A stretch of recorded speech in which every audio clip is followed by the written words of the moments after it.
Oh, wow. I didn't even see you there. Come on in, because it's story time. All right, you guys, we're back with another story time, and today we have the story of Smilie and his great escape.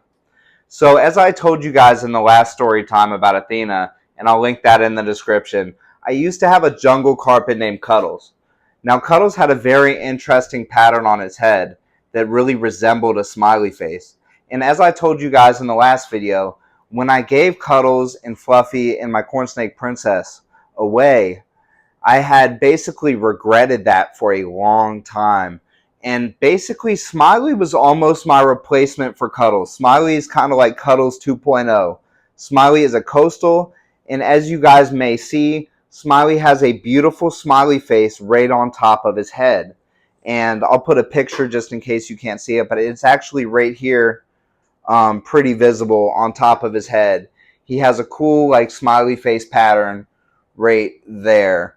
And he's a beautiful animal, and I actually picked him because he resembled Cuddles, who was a jungle carpet. But they're both carpets, and they both had a smiley face. So I actually picked Smilie because of this smiley face on top of his head. So I picked him for the head stamp. I bought him, and he came in, and he was like 33 grams. I mean, he was a very small snake when I got him. And, I set him up. I gave him lots of climbing opportunities. He loves to climb. And then, I went about and raising him up. And he got to a point where I was keeping him in a 40-gallon breeder, which is basically like a 40-gallon fish tank. And I had gotten a convertible screen lid that you could buy from like PetSmart. And I put it on top, and nothing really holds the lid on but the weight of the light that I had on top of it. So I came down one day to feed this guy, and I looked in the cage, and there was no snake in there. So as you can imagine, I was definitely shocked. I was very worried, and I was looking all over for him. I spent hours flipping the basement upside down, looking for him, and I couldn't find him anywhere. And eventually I decided, you know what? He's going to turn up. I'm going to find him somewhere. I've looked everywhere I possibly can, and I actually took a break, and I went upstairs and then started like resuming my normal life. And then my wife was actually doing the dishes, my beautiful wife, Courtney, who you guys may know from some other videos. She was doing the dishes, and she ran up and she said, "I found your snake." And it turned out that she had seen Smilie fly out of a hole in our roof and try to eat a bird. So basically, he struck out of a hole in the roof at a bird, and she saw him while she was doing dishes. So to explain how he got there, there is a basement in my house, and that's where I keep my snakes.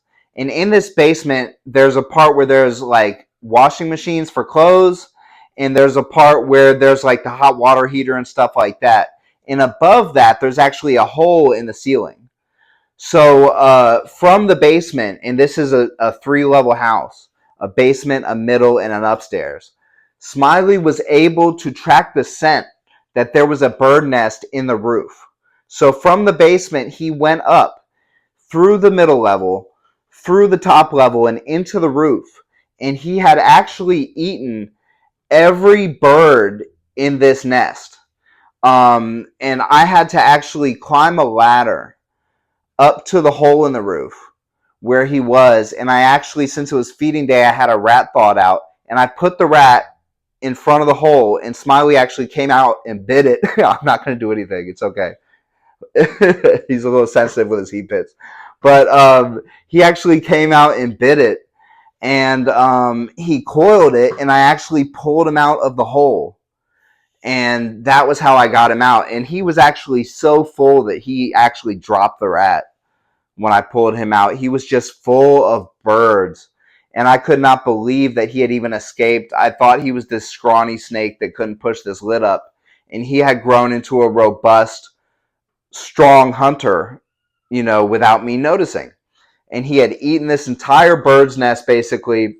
When the parents tried to come back to their nest, that's when my wife Courtney saw him striking at the parents out of the window while she was doing the dishes.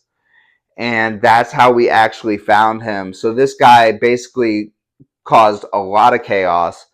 And when I got him back, I washed him up because he had like bird's nest all over him.